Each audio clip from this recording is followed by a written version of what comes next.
One, two, three, four. Allez, salut à tous et bienvenue sur InfoCatch. Allez, on est parti donc pour mes moments à retenir lors de cet épisode donc de SmackDown donc du 19 juin 2026. Vous l'entendez à ma voix, hein, à quel point je suis... Voilà.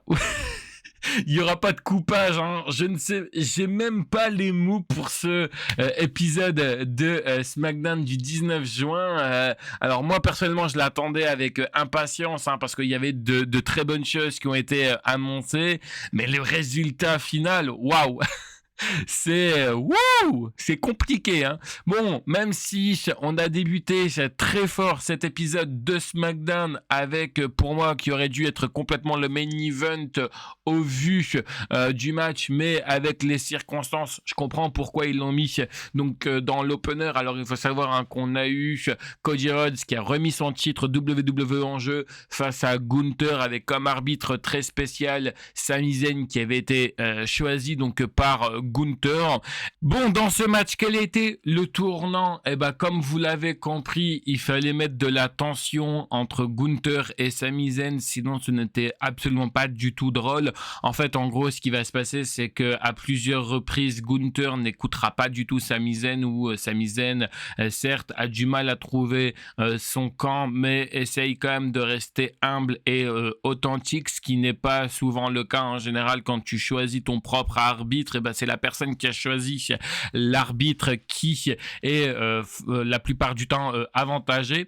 Et là, ce qui va se passer, c'est qu'à plusieurs reprises, Gunther ne va pas lâcher Cody Rhodes alors que Sami Zayn l'ordonnait donc de lâcher. Par exemple, quand on va voir Cody Rhodes dans les cordes, Sami Zayn va va compter comme font les arbitres, sauf qu'à un moment donné, comme il va pas se faire obéir, et ben il va retirer et casser la prise donc de Gunther, mais en lui touchant le visage, ce qui a énervé Gunther en le poussant à 2 reprises. Puis Sami Zayn va claquer Gunther qui va faire sa prise donc de finition sur Sami Zayn, qui va se retrouver à l'extérieur du ring. On va avoir un arbitre qui va arriver assez rapidement, mais bon, ça ne va rien changer parce que le match continue. Puis quand Gunther s'apprêtait à devenir champion en battant Cody Rhodes, c'est à ce moment-là où Sami Zayn a dégagé l'arbitre. Il est remonté sur le ring, il a compté extrêmement vite pour donner la victoire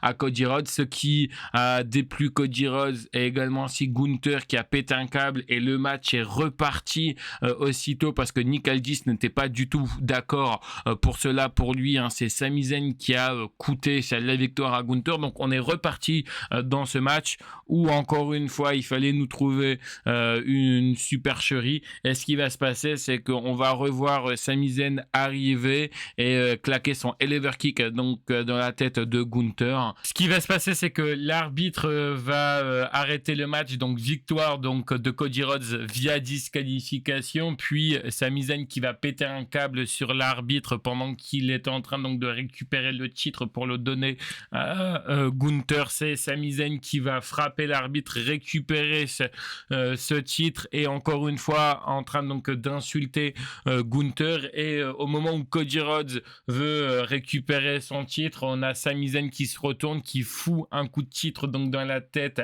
de Cody Rhodes. Et comme vous l'avez compris, du côté donc de Native Champion, on aura un triple menace entre ces trois-là où Cody Rhodes remettra son titre en jeu face à Gunther et face à Sami Zayn.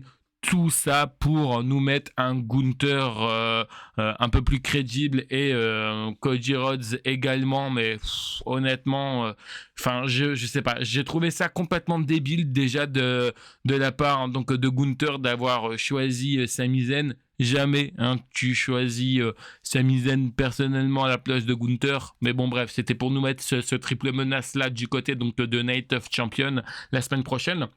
Ensuite, on est parti avec le deuxième match de la soirée qui est mon deuxième moment à retenir où on a nos champions actuels Damien Priest et R-Truth qui ont remis leur titre en jeu face aux membres donc de MFT, donc Tama Tonga et Tala Tonga, avec normalement de base Solo Sikoa qui devait être présent, mais vous le savez, hein, il y a l'ombre de Jacob Fatu qui plane et qui vient foutre la merde du côté donc de la MFT. Donc pendant un sacré moment, on va pas voir Solo Sikoa à l'extérieur du ring parce que ses membres n'en voulaient absolument pas.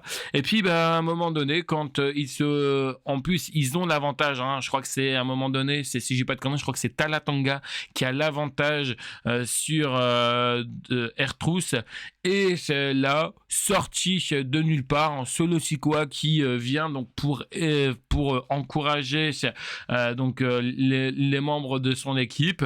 Et qu'est-ce qui va se passer? C'est là où il va y avoir le tournant du match, mais Tala Tonga est aussi con parce que au lieu de rester focus sur ce qui se passe sur le ring, non, ce mec va aller à l'extérieur du ring et va demander à Solo Sikoa de se casser.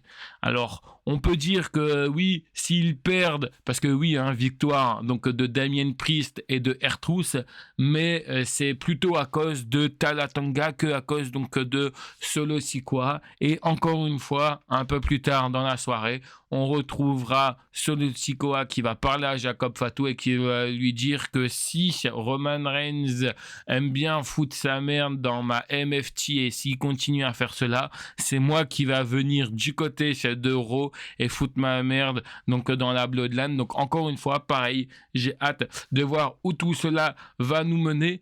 Un des matchs que j'étais très déçu parce que je m'attendais vraiment à quelque chose et au final je me retrouve très déçu, c'est le match entre Carmelo Hayes face à Ricky Sen. Je l'ai pas trouvé extraordinaire, hein. Je m'attendais vraiment à mieux, mais franchement déçu. Donc du coup victoire donc de Ricky Sen qui fera face à Trick Williams la semaine prochaine du côté donc de Night of Champions. Je pense que la rivalité qu'on souhaite tous voir entre Trick Williams et Carmelo Hayes se passera, en tout cas je l'espère, à SummerSlam parce que c'est vraiment le type de match qu'on souhaite voir. En tout cas, on verra bien si ça sera bel et bien le cas, mais franchement, waouh, j'ai vraiment eu du mal dans ce match, et je crois que la pire décision de la WWE arrive là maintenant, parce que vous savez, hein, là on a la demi-finale pour le tournoi King of the Ring pour savoir qui ira rejoindre Oba Femi en finale, où on a Jey Uso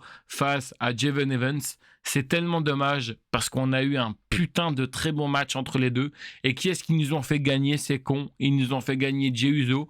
Donc, je suppose que du côté de l'Arabie Saoudite, on n'a pas besoin de regarder ce match. On sait déjà que Jey Uso sera le roi du ring parce qu'à mon avis, qui dit Arabie Saoudite dit pognon et dit aime bien Brock Lesnar. Donc, il n'est pas impossible que Brock Lesnar vienne tout gâcher et empêcher que Oba Femi devient le roi du ring. Donc encore une fois, on va nous donner une opportunité à un mec qui ne sert strictement à rien en solo. J'ai nommé Jey Uso, et d'ailleurs en plus Jey Uso qui pourra choisir le champion de son choix. Est-ce qu'il choisira Roman Reigns ou est-ce qu'il choisira soit Cody Rhodes, soit Gunther ou soit Sami Zayn? On sait tous que ça sera Cody Rhodes. Enfin bref. En tout cas, ça, ce qui risque d'être intéressant, c'est le choix que aura Jey Uso. Mais honnêtement, je trouve qu'on aurait pu mettre un Roman Reigns, Oba Femi. Je pense qu'on aurait tous aimé voir cela. Ça reste mon point de vue. Je me lance peut-être trop, déjà, mais je le sens arriver, cette couille où on va donner l'opportunité à Jey Uso. On vient de parler d'une débilité avec Jey Uso, et on en continue avec une note dans le main event de la soirée où on a Charlotte Flair qui a fait face à Liv Morgan pour ses demi-finales, savoir qui ira rejoindre Io Sky en finale la semaine prochaine du côté donc de Night of Champions.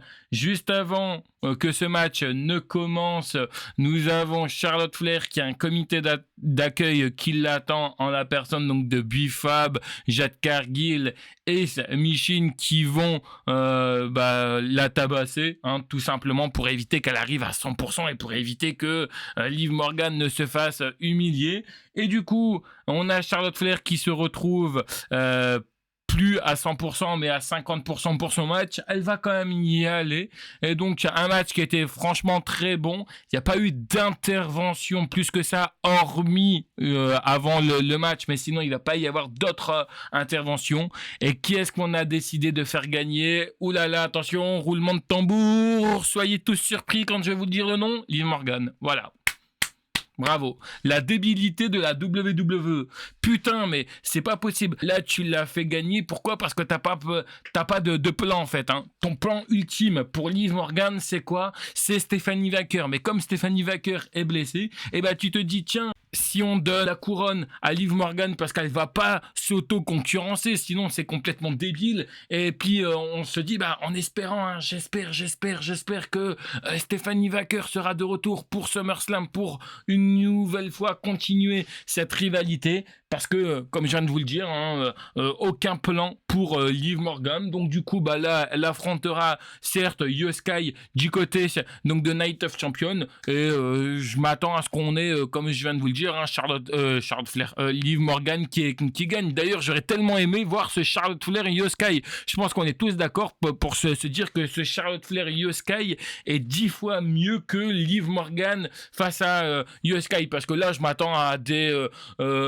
interventions, que ça soit Roxanne Perez, que ça soit Raquel Rodriguez, de toute façon, hormis... Enfin, ouais, si, tu vas me dire que Charlotte Flair, elle pourrait très bien...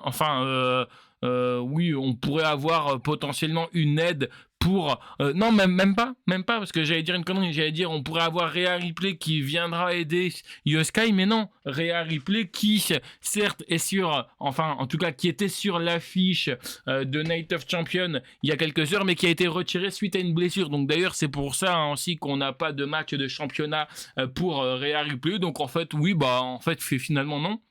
C'est ça, hein. Victoire de Liv Morgan et c'est casse-couille quoi. Franchement, c'est casse-couille. T'avais l'opportunité d'avoir un putain de bon match entre Charlotte Flair et Io Sky et non, on vient tout nous gâcher parce qu'on n'a pas de plan. Voilà, en tout cas, c'est ainsi que s'achève cet épisode de SmackDown. Juste avant de le conclure, je vais juste vous faire, si vous le souhaitez, un petit point donc, de ce qu'on aura du côté donc, de Night of Champions. Parce que oui, la carte a été annoncée. Donc, on a un total de 6 matchs. Alors, on a Braun Baker qui fera face à Seth Rollins. On a Trick Williams qui fera face à Ricky Sen. On a Tiffany Stratton qui fera face à Jade Cargill. On a ce triple menace comme annoncé en début de vidéo. Cody Rhodes face à Sami Zayn, face à Gunther. On a ce Oba Femi Uso. Et on a ce fameux Liv Morgan, Io Sky. Youhou! Je sens que ça va vraiment être vraiment bien de la merde ce Night of Champion et heureusement que c'est en Arabie Saoudite et qu'on va pas devoir attendre jusqu'à des 1h ou 2h du matin pour suivre ça, sinon je crois que je me serais claqué la tête contre le mur. Bref, allez, quant à moi je vous retrouve plus tard pour une prochaine vidéo, bye tout le monde.